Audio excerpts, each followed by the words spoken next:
Salut tout le monde et bienvenue dans cette nouvelle vidéo où donc je vais vous parler de la saga zombie de chez DC, à savoir DC East, et donc avec le numéro 2 qui vient de sortir ce mois-ci, avec qui donc va continuer cette saga de Tom Taylor sur les personnages de l'univers DC transformés en zombies.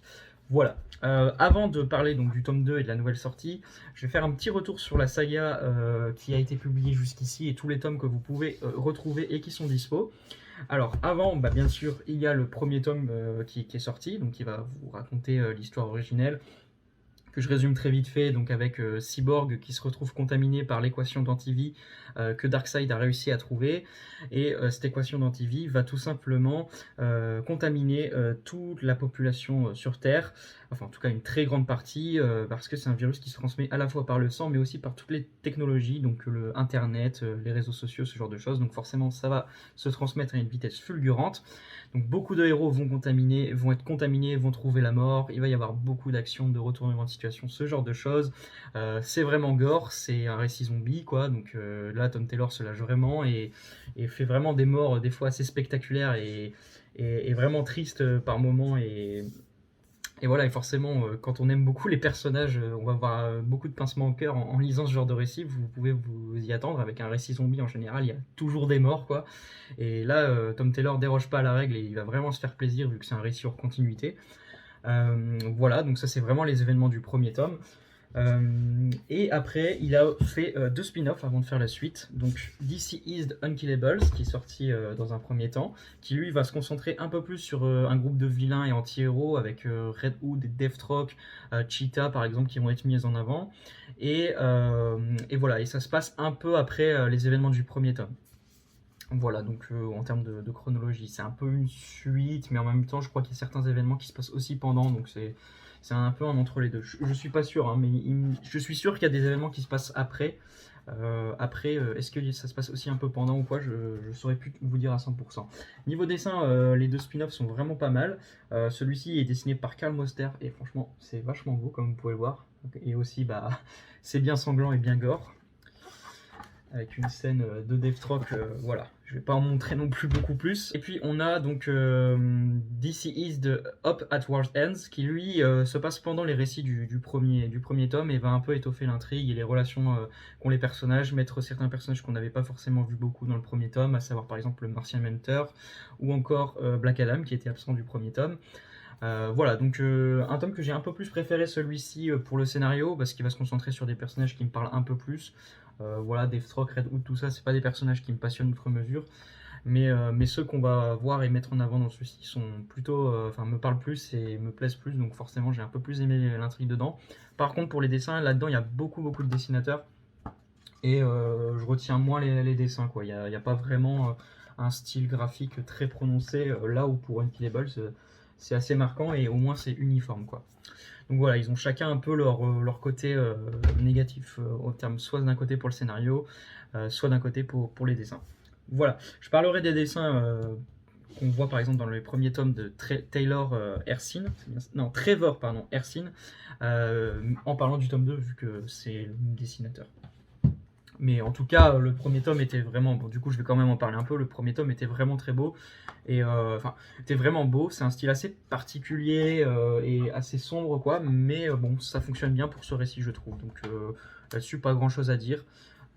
Sans être non plus une claque graphique, ça reste quand même plutôt très efficace, quoi. Donc voilà. Et donc maintenant est sorti DC Is de 2. Bon, vous en doutez, si j'ai pris la suite, c'est que dans l'ensemble, c'est une saga qui me plaît beaucoup, qui me plaît pas mal. Je vais pas dire beaucoup non plus, mais qui me plaît vraiment pas mal. Le genre zombie, c'est pas un truc qui me fait kiffer outre mesure, donc c'est aussi pour ça. Mais bon, ça offre un univers alternatif plutôt sympa et dans lequel Tom Taylor, comme je vous dis, va vraiment se lâcher et pouvoir faire un peu ce qu'il veut avec les personnages. Ce qui va donner des rôles qui vont être attribués à des nouveaux personnages ou qu'on leur prédestinait ou pas du tout. Par exemple, on a Dina, donc Black Canary, qui va se retrouver dans le rôle de Green Lantern. Ça, c'est quelque chose de vraiment pas courant et je trouve que ça fonctionne hyper bien. Voilà. Et donc, qu'est-ce que j'ai pensé de ce tome 2 et est-ce qu'il vaut le coup? Pour moi, oui, franchement, c'est clairement dans la veine du premier et c'est encore un cran au-dessus à mon sens. Il fait vraiment ce qu'il faut faire avec une suite, c'est-à-dire prendre ce qui marche dans le premier et aller plus loin. Ici, les héros, ils vont pas affronter une seule menace, mais trois. Je reviendrai après sur quoi, je reviendrai juste après sur quoi exactement. Donc voilà, et puis à côté, il va plus loin, c'est toujours un peu plus fou, il se passe des choses encore plus épiques, et c'est toujours aussi bien maîtrisé en termes de personnages, de relations, d'interactions, tout ça, c'est vraiment super, c'est un vrai plaisir de lire des numéros écrits par Tom Taylor, on sent qu'il adore ses personnages, et ils sont vivants, ils sont crédibles, enfin, voilà, moi j'ai toujours vraiment ce sentiment quand je lis du Tom Taylor, c'est cette proximité avec les personnages et aussi ce savoir-faire de bons dialogues qui fonctionnent, quoi. Et franchement aussi de l'humour, même si c'est un récit assez sombre et violent, il y a quand même pas mal d'humour et qui fonctionne aussi bah, franchement très très bien. Voilà. Le pitch du tome 2, c'est tout simplement, bah, on reprend 5 ans après les événements du premier tome. Donc bien sûr, si vous vraiment vous voulez pas savoir des éléments de l'intrigue et que vous n'avez pas encore lu les premiers tomes, bah fuyez, je vais commencer à un peu spoiler ça vu que je dois parler du tome 2 et donc forcément je suis un peu obligé. Mais en tout cas, vous avez mon avis, franchement c'est pas mal du tout. Si vous aimez Tom Taylor, foncez, vous allez vous kiffer, c'est du bon taf qu'il fait. Et en plus, si vous adorez les zombies, là, je pense que vous allez vraiment adorer. Voilà. Maintenant, pour revenir donc sur l'intrigue du tome 2, on reprend 5 ans après les événements du tome 1. Les héros qui ont réussi à survivre ainsi que le corps du Green Lantern ont fui la Terre et ont rejoint une nouvelle planète qu'ils ont appelée Terre 2. Sauf qu'ils vont recevoir un signal de détresse de Cyborg qui était laissé pour mort sur la Terre principale où tous les habitants sont transformés en zombies. Et il va leur apprendre que tout simplement il existerait un moyen de ramener les personnes transformées à leur état normal. Donc forcément, bah, les héros qui vivaient sur cette nouvelle planète vont retourner sur la Terre et vont faire tout leur possible pour trouver un moyen de sauver les gens. Sauf qu'en plus de ça, comme je vous dis, il y a deux autres menaces autres que les hordes de zombies.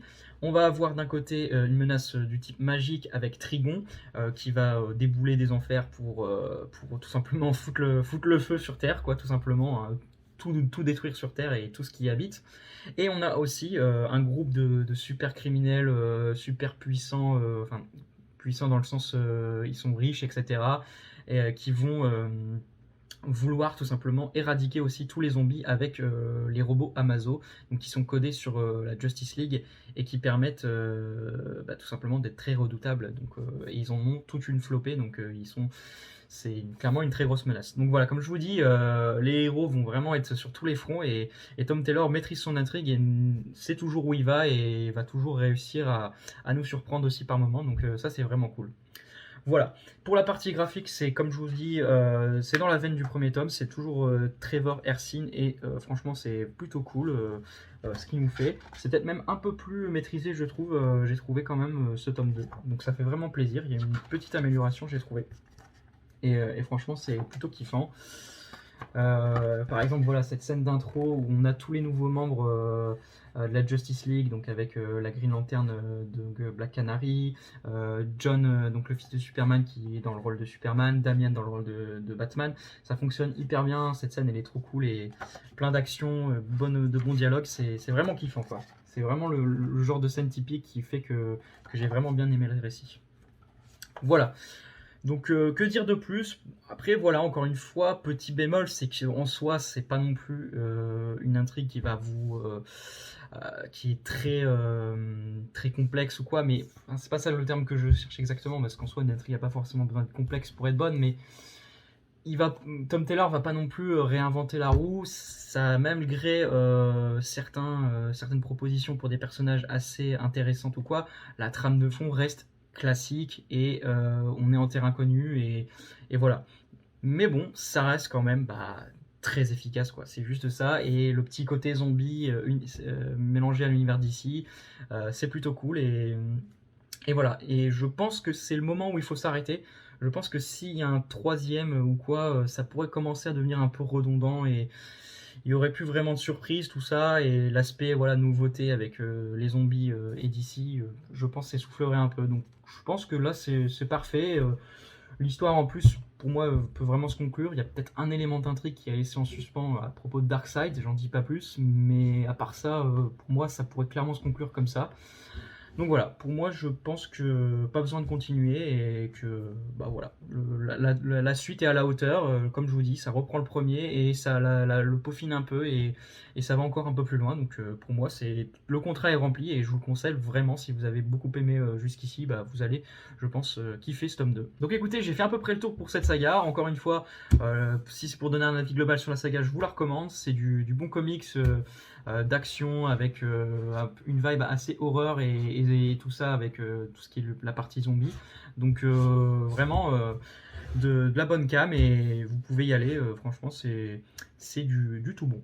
Voilà, sans être non plus un coup de cœur immense. Hein, je veux pas non plus que vous ayez une hype trop grosse ou quoi. Hein. Enfin, pour moi, ça reste juste assez classique aussi et ça va pas non plus bouleverser l'univers des comics ou enfin, c'est pas des chefs-d'œuvre quoi. C'est ça que je veux dire. Mais c'est quand même franchement très très cool et très efficace. Donc pour moi, ça vaut le détour.